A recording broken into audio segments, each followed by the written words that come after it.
কই গো, কই গেলি রে মুখ পুরি? এই দেখো, বাড়িতে লক্ষ্মী নিয়ে এসেছি। কই আমার সতীন রে দেখি। এ কি করলে তুমি? আমাকে রেখে আরেকটা বিয়ে করলে? আমি কি দোষ করেছি? তোমার ওই পোড়া মুখ দেখতে দেখতে আমার স্বামীটা বিরক্ত হয়ে পড়েছিল, তাই আমাকে আনলো। এখন বের হও বাড়ি থেকে। বের হব মানে? কোথায় বের হব? ওগো, তুমি চুপ করে আছো কেন? বুঝতে পারছো না? এখন থেকে এখানে আমি থাকবো, আর তুমি এই বাড়ি থেকে বের হও। আমাদের শান্তিতে থাকতে দিয়ে তুই দূর হয় এখান থেকে, যা। ওগো, তুমি যদি আমার সাথে এমন করো, আমি কোথায় যাব বলো? দুকুলে তুমি ছাড়া যে আমার কেউ নেই। তুই কোথায় যাবি তা আমি জানি নাকি? বাড়িতে এসে আমি যেন তোর ওই পোড়া মুখ আর না দেখি। যা দূর হও এই বাড়ি থেকে, আরে কখনো এই বাড়িতে ফিরে আসিস না।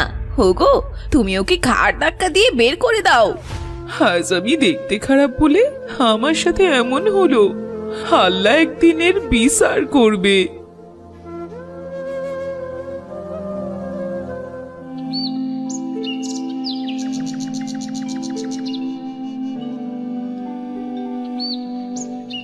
অনেক তো হাঁটলাম, আর কত হাঁটবো? অনেক তৃষ্ণা পেয়েছে, কোথাও যদি একটু পানি পেতাম। আরে, আমি কোথায় এসে পড়লাম? এটা সে একটা জঙ্গল। চারিদিকে তো শুধু গাছ আর গাছ, কোথাও পানির আকার নেই।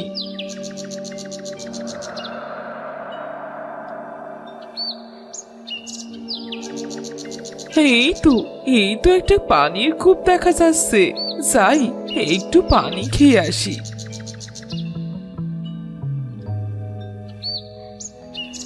আরে, এটা কি এমন জল জল করছে? এটা তো একটা আয়না। খুব সুন্দর তো। এই জঙ্গলে আয়না আসলো কি করে?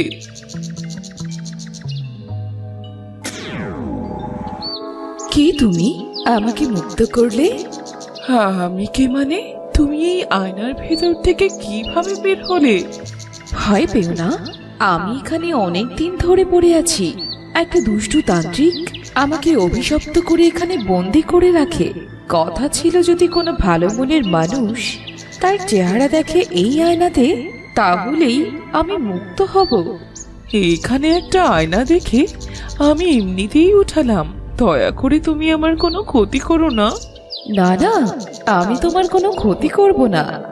আমি জানি তুমি খুব ভালো একটি মেয়ে, আর তাই তো আমি মুক্তি পেলাম। ভালো হয়ে আর কি করলাম বলো? আমি অসুন্দর বলে স্বামী সংসার সব ছাড়তে হলো। কি বলেছি তুমি অসুন্দর? যার মন সুন্দর সেই তো সুন্দর। তোমার মনটা অনেক ভালো। আমি তোমাকে একটা উপহার দিতে চাই। মানে, তুমি আমাকে কি দেবে? আমাকে কিছু দেয়া লাগবে না। তার সে বলো, আমি তোমার কি উপকার করতে পারি? আমাকে এখান থেকে তুলে মুক্ত করেছো, কিছু তো তোমাকে নিতেই হবে। তবে আমি তো তোমাকে এখান থেকে কিছু দিতে পারবো না। আমার সাথে যাবে তুমি? কোথায় যাব তোমার সাথে? আমার দেশে, আমার শহরে তোমাকে আমি নিয়ে যেতে চাই, যদি তুমি রাজি থাকো। তোমার সাথে গেলে আমার কিছু হবে না তো? বিশ্বাস রাখতে পারো, তোমাকে আবার আমি এখানেই রেখে যাব। তুমি আমাকে যে উপকার করলে তার প্রতিদানটুকু দিতে চাই। আমার তো আর কোনো জায়গা নেই। মরি বাসি এর সাথেই যাই, দেখি কি হয়। কি হলো? আচ্ছা, তোমার দেশের নাম কি? পরীর দেশ। যদি যেতে চাও চলো আমার সাথে, তোমাকে আবার আমি রেখে যাব। হ্যাঁ হ্যাঁ, আমি যাব, চলো তাহলে।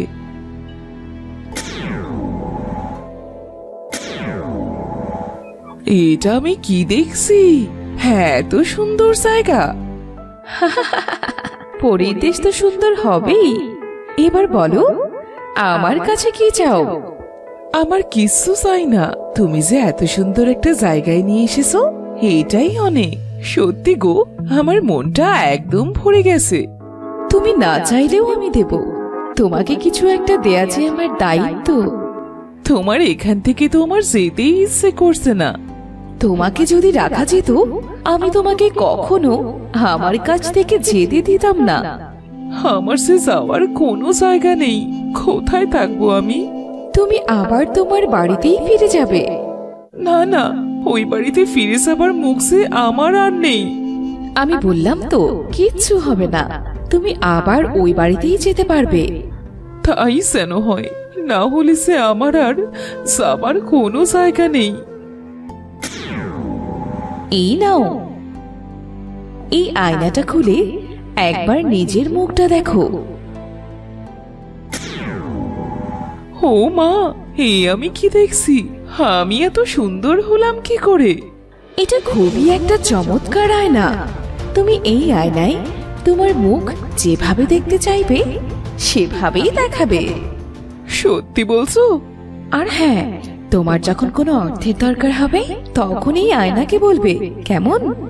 এই আয়না তোমার সব কথা শুনবে। আচ্ছা, এই আয়নায় কি সবাই মুখ দেখতে পারবে? হ্যাঁ, সবাই এই আয়নায় মুখ দেখতে পারবে, তবে সবাইকে মুখটা দেখতে দিও না। যার মন অসুন্দর সে যদি এই আয়না দেখে তবে সে অসুন্দর হয়ে যাবে। ঠিক আছে পরি, তুমি আমাকে এত উপকার করলে, তোমার এই ঋণ যে আমি কোনো দিনও শোধ করতে পারবো না। তুমি যে অনেক ভালো। ভালো মানুষের পাওনা সবসময় উপরেই থাকে। আর ওইখানে একটা পুটলি আছে, ওইটা তোমার। কি আছে ওই পুটুলিতে? খুলে দেখো।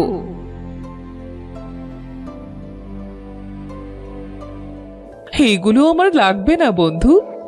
আরে রাখো, এগুলো তোমার কাজে লাগবে। এবার চলো, তোমাকে আমি পৌঁছে দিয়ে আসি। যাও, এবার বাড়ি ফিরে যাও। আচ্ছা বন্ধু, আমি এবার ফিরে যাচ্ছি। তোমাকে অনেক ধন্যবাদ।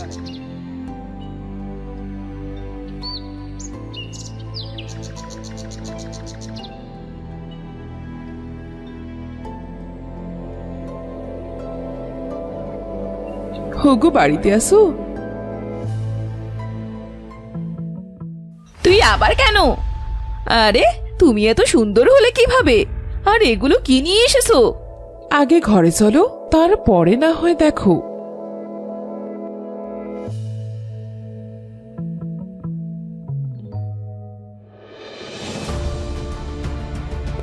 কি বলছো কি রিমি? এই আয়নার এত শক্তি আর এতগুলো স্বর্ণের মোহর আমি তো জীবনেও দেখিনি। আমরা তো এবার অনেক বড় লোক হয়ে যাব।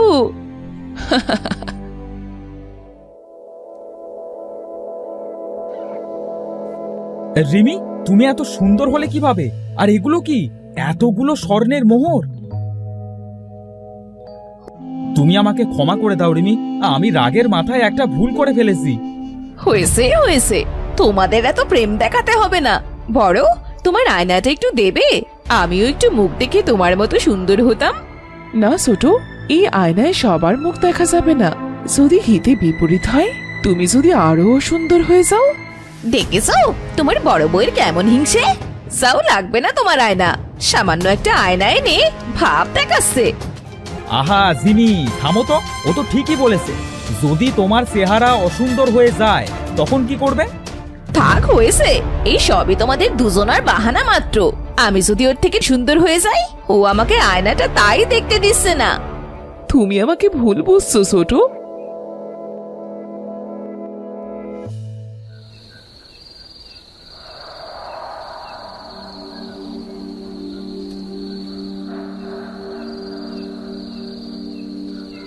দেখ এবার কেমন লাগে।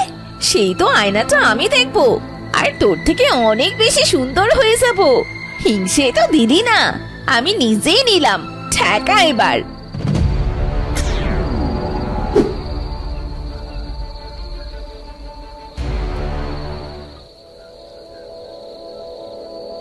না না, কি দেখলাম? বড় তো ঠিকই বলেছিল। দেখি তো আমার আয়নাটা একবার।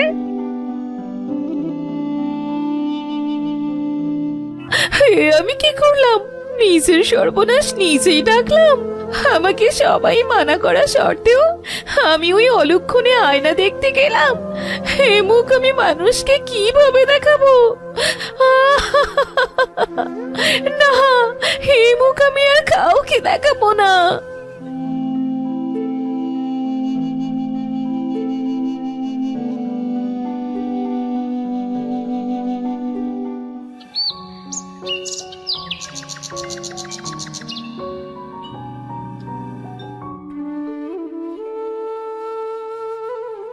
হগু, সিমিকে যে কোথাও দেখছি না, তুমি কি ওকে দেখেছো?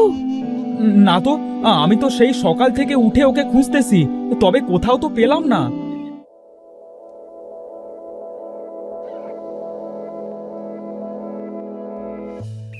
যা মনে মনে বলেছিলাম তাই তো হলো। হ্যাঁ, এত সময় খেয়াল করি নাই আমার আয়নাটা যে এখানে পড়ে আছে। ঝিমি রাতের আধারে তোমার রুমে এসেছিল আয়না দেখতে, তাই ওর মুখ কুৎসিত হয়ে যায়, আর সে লজ্জায় সারা জীবনের জন্য বাড়ি ছেড়ে চলে গেছে।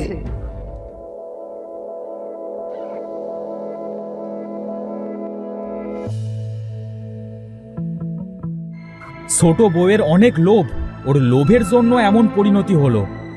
আমাকে তো ভুল ভেবেছিল, কেন যে ছোট আমাকে লুকিয়ে এটা করতে গেল। কতবার মানা করেছিলাম, শুনলো না যেমন। ঠিক হয়েছে, লোভে পাপ হলো আর পাপে বাড়ি ছাড়লো।